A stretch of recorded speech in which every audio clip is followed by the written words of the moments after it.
Ramakrishnan, Sungai Buloh. Terima kasih Datuk Yang di-Pertua. Soalan saya soalan nombor 1. Terima kasih. Tri. Terima kasih Datuk Ketua, salam sejahtera dan salam perpaduan. Terima kasih kepada Yang Berhormat Sungai Buloh yang bertanyakan soalan berkenaan dengan bas pengantara. Terlebih dahulu saya nak memaklumkan kepada Dewan Yang Mulia ini dan atas sokongan dan kebenaran daripada Datuk Yang Ketua sendiri bahawa Kementerian Pengangkutan telah mengambil inisiatif untuk menyediakan perkhidmatan bas pengantara di antara stesen KL Sentral ke Parlimen setiap hari semasa sidang Parlimen berlangsung. Jadi saya mengajak dan saya mempersilakan ahli-ahli yang berhormat, termasuklah yang berhormat daripada Sungai Buloh, supaya menggunakan pengangkutan awam untuk datang ke Parlimen. Kalau daripada Sungai Buloh boleh mengambil perkhidmatan MRT sampai ke stesen Museum Negara, berjalan kaki ke KL Sentral, ambil bas pengantara daripada KL Sentral sampai ke bangunan Parlimen ini tanpa perlu menggunakan kereta. Jadi saya berharap Yang Berhormat Sungai Buloh juga boleh menyambut dan menyokong usaha ini. Dan juga kepada ahli-ahli yang berhormat yang lain supaya menyokong usaha menggunakan pengangkutan awam. Datuk Ketua, kedua-dua perkhidmatan e-hailing, taksi dan perkhidmatan bas feeder atau bas pengantara merupakan mod pengangkutan yang penting dan merupakan alternatif pilihan utama buat penumpang atau pengguna perkhidmatan pengangkutan awam. Penumpang mempunyai pilihan untuk menggunakannya berdasarkan keperluan masing-masing.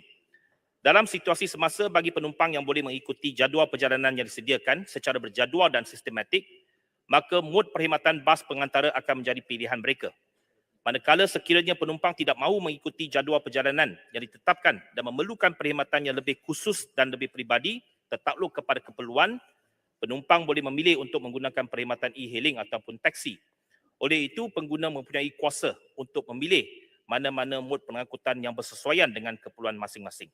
Untuk menjawab pertanyaan daripada Yang Berhormat Sungai Buloh, pada ketika ini kita mempunyai sebanyak 461 bus feeder di beberapa laluan, termasuk di laluan Ampang dan Seri Petaling Line, di mana ada 16 laluan, 37 bus. Di laluan Keranajaya ada 32 laluan bas pengantara, 77 bas. Di Kajang Line MRT ada 51 laluan dengan 117 bas pengantara. Putrajaya Line 1 ada 40 bas dan yang akan dibuka tak lama lagi Putrajaya Line 2, kita akan bekalkan 68 bas pengantara dan di sekitar stesen-stesen KTM komuter ada 29 laluan dengan 122 bas yang juga berkhidmat sebagai bus feeder di kawasan-kawasan ini. Terima kasih. Silakan soalan tambahan. Sungai Buloh. Terima kasih Yang Berhormat Menteri atas jawapan yang telah diberikan. Maklum bala saya terima dari lapangan di kawasan Parlimen Sungai Buloh seringkala adalah berkaitan ketiadaan hubungan first mile dan last mile yang optimum. Berkesan dan cekap untuk para pengguna pengangkutan awam seperti LRT, KTM, komuter dan MRT. Penduduk di Sungai Buloh tiada pilihan melainkan terpaksa menggunakan perkhidmatan e-hailing seperti Grab yang menghubungkan dan meneruskan perjalanan mereka di mana kos kebiasaan mencecah sehingga RM25 hingga ke RM30. Hal ini secara tidak langsung mengakibatkan peningkatan bilangan kereta di jalan raya.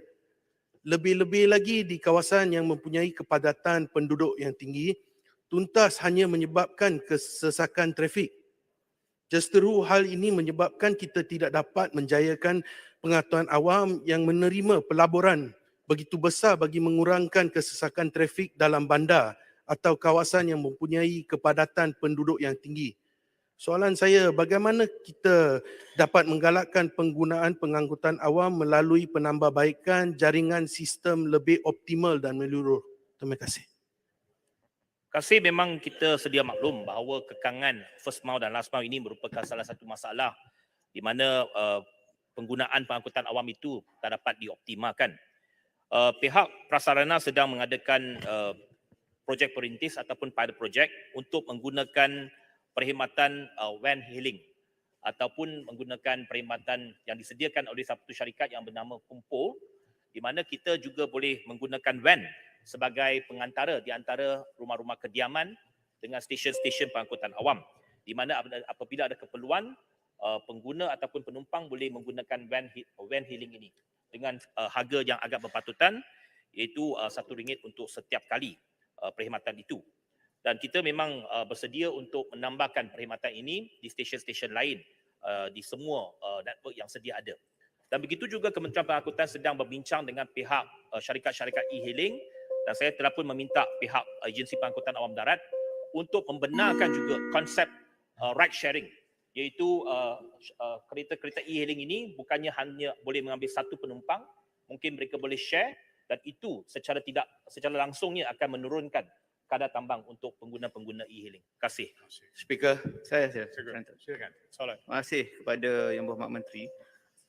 Penambahan bas ini merupakan satu keperluan. Jadi saya ingin bertanya kepada Yang Berhormat Menteri, pertama, apakah Yang Berhormat Menteri barangkali boleh consider untuk kita perkenalkan bas untuk wanita, khususnya selepas waktu lewat malam, untuk menambahkan nilai keselamatan kepada belia wanis dan juga para wanita yang pulang selepas waktu kerja ataupun lewat malam. Yang keduanya adalah berkenaan dengan Grab tadi. Apakah boleh kerajaan bercadang untuk menetapkan kadar harga bersubsidi bagi pengguna Grab dari golongan B40 yang terpaksa menggunakan perkhidmatan ini ke stesen-stesen di waktu Yang Berhormat Menteri sedang menguruskan penambahan bas ini? Terima kasih. Yang pertamanya, Datuk Ketua, kita sedang merangka dan juga melihat apakah mod-mod yang lain selain daripada bas. Sebab pembelian bas ini memang memerlukan pelaburan yang besar untuk mendapatkan tambahan bas-bas yang lain. Kita juga seperti yang saya katakan tadi, melihat kepada perkhidmatan van dan sebagainya yang boleh mengkhususkan kepada untuk wanita saja khususnya.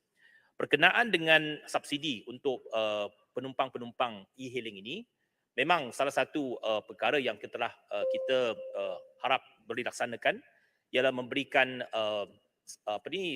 insentif untuk penggunaan e-hailing. Ini sedang kita lihat bagaimana untuk dilaksanakan supaya untuk menggalakkan orang ramai menggunakan perkhidmatan pengangkutan awam, kita memberikan bantuan kepada pengguna-pengguna untuk menggunakan e-hailing untuk berulang alik daripada rumah ke stesen-stesen pengangkutan awam. Ini sedang kita perhatikan. Yang paling penting kita kena lihat implikasi kewangannya berapa supaya dapat direalisasikan dalam masa terdekat. Terima kasih. Terima kasih. Saya jemput Tuan